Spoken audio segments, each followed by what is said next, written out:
अगर कोई भी लड़की बदसूरत होती है तो लोग ना ही तो उसके पास बैठना पसंद करते हैं, ना ही उठना, ना ही खाना पीना।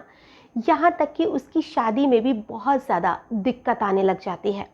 और अगर वही लड़की सुंदर होती है तो लोग उसके साथ उठना बैठना, खाना पीना, फ़ोटो खिंचवाना, ऐसी बहुत सी चीज़ें हैं जो कि पसंद करते हैं। और हर इंसान चाहता है कि उसकी शादी एक बहुत ही खूबसूरत सी लड़की से हो। लेकिन हर लड़की खूबसूरत नहीं होती है, हर लड़की बदसूरत भी नहीं होती है। यहाँ तक कि खूबसूरत या बदसूरत होना इंसान के हाथ में नहीं होता है। और इंसान की शक्ल से ज़्यादा उसका दिल महत्व रखता है कि आखिर वो लड़की दिल की कैसी है, उसका स्वभाव कैसा है। लेकिन लोग बाहरी सुंदरता को आंतरिक सुंदरता से ज़्यादा महत्व देते हैं। आज जो मैं आपको घटना सुनाने वाली हूँ वो घटना भी एक ऐसी ही लड़की की घटना है जिसके लिए उसकी खूबसूरती ही अभिशाप बन जाती है। और उसका जो पति उसे घर से भगा कर लाता है वही उसके साथ कुछ ऐसा करता है कि हर इंसान बहुत ज़्यादा हैरान था, बहुत ज़्यादा परेशान था। नमस्कार, आदाब, सत श्री अकाल। मैं हूँ नंदिनी यादव। आज जो मैं आपको घटना सुनाने वाली हूँ, इस घटना की शुरुआत होती है छत्तीसगढ़ के बिलासपुर से, जहाँ पर एक लड़का था। उस लड़के का नाम था पवन ठाकुर। और जो पवन ठाकुर था वो पहले स्टूडियो की दुकान करके रखा था। और उस स्टूडियो की दुकान पर बहुत से लोग अपनी फ़ोटो क्लिक करवाने आया करते थे। और वहीं पर एक लड़की थी जिसका नाम था सती साहू। जो सती साहू थी वो कॉलेज की स्टूडेंट थी और वो भी एक बार पवन ठाकुर के पास फ़ोटो क्लिक करवाने आती है। और जो पवन ठाकुर था उस लड़की को कॉलेज आते जाते तो वो देखा करता था और वो भी उसकी खूबसूरती पर और लोगों की तरफ फिदा था। लेकिन जब वो उसके पास फ़ोटो खिंचाने आती है तो वाकई में वो उसकी खूबसूरती का कायल हो जाता है। और वो जो सती साहू थी उसकी ऐसी फ़ोटो क्लिक करता है कि वो खुद अपनी फ़ोटो को देखकर सोचने पर मजबूर हो जाती है कि क्या वाकई में मैं इतनी ज़्यादा खूबसूरत हूँ। और वो उसे थैंक यू कहती है। अब जो सती साहू थी वो फ़ोटो खिंचवाने के लिए अक्सर पवन ठाकुर के पास आया करती थी। दोनों के बीच में अच्छी खासी दोस्ती हो जाती है और दोस्ती धीरे धीरे प्यार में भी बदल जाती है। अब दोनों फैसला करते हैं कि वो दोनों शादी करेंगे तो साथ ही करेंगे। दोनों अपने अपने घर वालों से बात करते हैं, लेकिन जो घर वाले थे वो इस रिश्ते के लिए इनकार कर देते हैं क्योंकि उन दोनों की जाति अलग थी। अब दोनों फैसला लेते हैं कि घर वाले चाहे शादी करें या ना करें, हम दोनों को चाहे घर से भागकर ही शादी करनी पड़े, हम शादी करेंगे तो एक दूसरे के साथ ही करेंगे। और अब दोनों घर से भाग जाते हैं और शादी कर लेते हैं। अब दोनों की शादी हो जाती है। दोनों की जो लाइफ थी वो भी ठीक ठाक चल रही थी। लेकिन जो सती साहू थी उसकी जो खूबसूरती थी उसे लोग देखना चाहते थे, निहारना चाहते थे। जब भी वो बाजार जाती थी तो बस लोग उसे ही देखते थे। जब वो पवन ठाकुर के साथ जाती तब भी ऐसा ही होता था। अड़ोस पड़ोस के लोग, उसके दोस्त वगैरह, उसके रिश्तेदार वगैरह जो भी उसके घर आते थे, उसकी खूबसूरती की तारीफ करे बिना कोई भी खुद को नहीं रोक पाता था। जो पवन ठाकुर उसकी खूबसूरती पर फिदा था, अब उसी की खूबसूरती उसे खटकने लगी थी। क्योंकि अगर कोई उसका दोस्त आता तो वो कहता कि भाभी जी से तो मिलके ही जाएंगे। ये चीज़ें पवन को बहुत गुस्सा दिलाती थी। उसे समझ नहीं आ रहा था कि आखिर वो करे तो क्या करे। कहीं पर भी अगर वो अपनी पत्नी के साथ जाता तो लोग उसे घूरने लग जाते थे। कई बार उसकी पत्नी को कई लोग गंदे गंदे कमेंट पास करते थे। कोई कभी कुछ कहता तो कोई कभी कुछ कहता। और ये सारी चीज़ें पवन को बहुत गुस्सा दिलाती थी। और इन्हीं सारी चीज़ों में लगभग 6-7 साल का समय बीत जाता है। और अब जो पवन ठाकुर था वो 2 बच्चों का पिता बन चुका था। 5 साल की उसकी एक बेटी थी और 3 साल का एक बेटा था। अब जो लाइफ थी वो ठीक ठाक चल रही थी, लेकिन जो सती साहू की खूबसूरती थी वो ऐसे ही बरकरार थी। अब एक दिन दोनों हस्बैंड वाइफ मार्केट में जाते हैं और वहीं पर जो उसकी पत्नी थी उसके साथ कोई छेड़खानी कर देता है। और जो पवन ठाकुर था उसको बहुत गुस्सा आता है।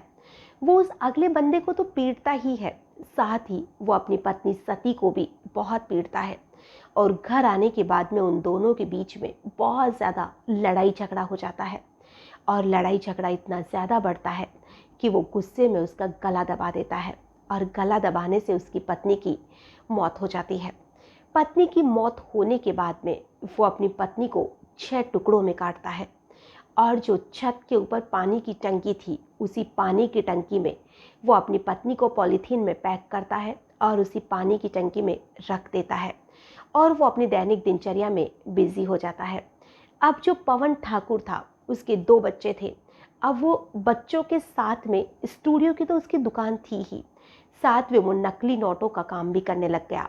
यानी कि वो नकली नोट छापने का काम कर रहा था, जो कि वो अपने घर पर ही कर रहा था। हालांकि ये चीज़ें उसकी पत्नी को इतना ज़्यादा नहीं पता थी, वो अपना रूम बंद करता था, लेकिन फिर भी उसकी पत्नी को शक था। तो एक दिन जो पवन ठाकुर है, उसकी पत्नी को तो उसने मार ही दिया था। वो मार्केट कुछ सामान लेने के लिए जाता है और वो जो दुकान वाला था, उसे नकली नोट देता है। दुकान वाला उसे पहचान लेता है और उसे कहता है कि पवन, नोट असली दो। बाद में वो फिर दूसरा नोट देता है, वो भी नकली था। 2-3 बार जब ऐसा ही होता है तो दुकान वाला उसे पूछता है कि तुम्हारे पास इतने सारे नकली नोट कहाँ से आए, वो भी 500-500 के, 200-200 के। तो वो कहता है कि पता नहीं, मुझे भी शायद किसी ने दे दिए। अब ये चीज़ आसपास के लोगों में फैली हुई थी कि कोई नकली नोट है जो मार्केट में फैला रहा है। बहुत से लोगों के पास में नकली नोट आ चुके थे। अब ये बात जो दुकान वाला था, वो पुलिस को सूचना दे देता है कि ऐसे एक लड़का है, उसके पास नकली नोट है। पुलिस उसके घर पहुंचती है और उसे घर पहुंचने के बाद में जो उसके कमरे वगैरह थे, उस पर छापे मारे जाते हैं और एक कमरे में नोट छापने की मशीन मिलती है और मशीन के साथ ही जो बाकी का सामान था, प्रिंटर वगैरह या जो भी चीज़ें थी, नकली नोट गिनने की मशीन भी मिली थी। ऐसी बहुत सी चीज़ें थी जो कि पुलिस को वहाँ पर उसके घर में मिल जाती है। अब पुलिस वाले सोचते हैं कि शायद इसने नोट कहीं और भी छिपा रखे हैं।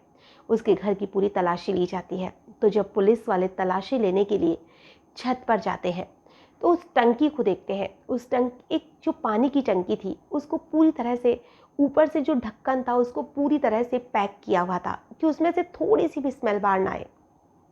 पुलिस वाले पूछते हैं कि पानी की टंकी है, बार बार देखना भी पड़ता होगा या जो भी था, इसको इतना ज़्यादा क्यों पैक किया हुआ है? तो पवन ठाकुर कहता है कि बस सर, ऐसे ही। अब पुलिस वाले जब उस टंकी को हटाकर देखते हैं, ढक्कन हटाकर देखते हैं, तो पुलिस वालों के भी होश उड़ जाते हैं, क्योंकि उस पानी की टंकी में एक लाश के टुकड़े पड़े हुए थे और वो टुकड़े पूरे पॉलीथीन में पैक थे। जब उसे खोला जाता है तो वो एक औरत की लाश थी और जब उसे पूछा जाता है तो वो कहता है कि ये इसकी पत्नी की लाश है। पुलिस वाले जब सारी बात पूछते हैं कि आखिर तुमने पत्नी को क्यों मारा, तो वो सारी बात बताना शुरू कर देता है कि वो उसे बहुत ज़्यादा पसंद करता था, दोनों की लव मैरिज थी। लेकिन जो उसकी पत्नी है, उसकी खूबसूरती उसे बहुत परेशान करती थी। जो देखो उसकी तारीफ करता था, लोग उसे छेड़ते थे, लोग उसे देखने के लिए मेरे घर तक आते थे। ये मुझे बहुत बुरा लगता था और इसीलिए मैंने गुस्से में उसकी जान ले ली। अब जो उसके दोनों बच्चे थे, उन्हें भी जो पवन ठाकुर था, वो अपने माँ बाप के पास छोड़कर आ चुका था, क्योंकि उसने सभी को यही कहा था कि जो सती साहू है, वो किसी के साथ भाग गई है और वो बच्चों की परवरिश नहीं कर पा रहा है।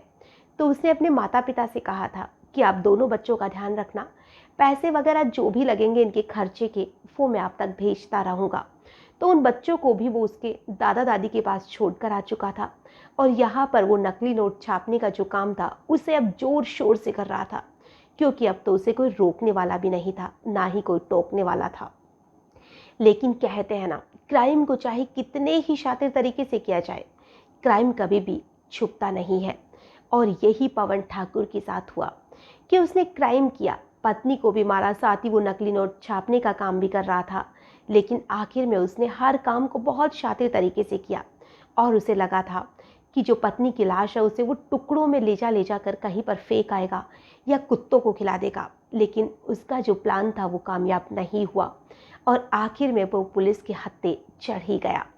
आज की जो कहानी है, इसे सुनाने का हमारा उद्देश्य ना ही किसी को भी परेशान करना है, ना ही किसी को भी दिल दुखाना है। हमारा उद्देश्य आप लोगों को सतर्क करना है, आप लोगों को सावधान करना है कि अगर आपको कोई भी लड़की पसंद आती है, आप उससे शादी कर रहे हैं, उसकी शक्ल जैसी भी है, सुंदर है या बदसूरत है, जो भी है, इंसान की शक्ल सूरत इतना ज़्यादा मैटर नहीं करती है जितना कि उसका स्वभाव मैटर करता है कि वो दिल की कैसी है या वो दिल का कैसा है। और अगर वो जैसा भी है, अगर आपकी शादी हो गई है या आप एक दूसरे के साथ रह रहे हैं, तो उसे दिल से एक्सेप्ट करिए। उसकी शक्ल सूरत को देखकर उसको बार बार ताने मारना या उसे परेशान करना, ये सारी चीज़ें बहुत ही ज़्यादा गलत होती है। आज के लिए बस इतना ही, फिर मिलेंगे किसी नई घटना में। तब तक के लिए नमस्कार।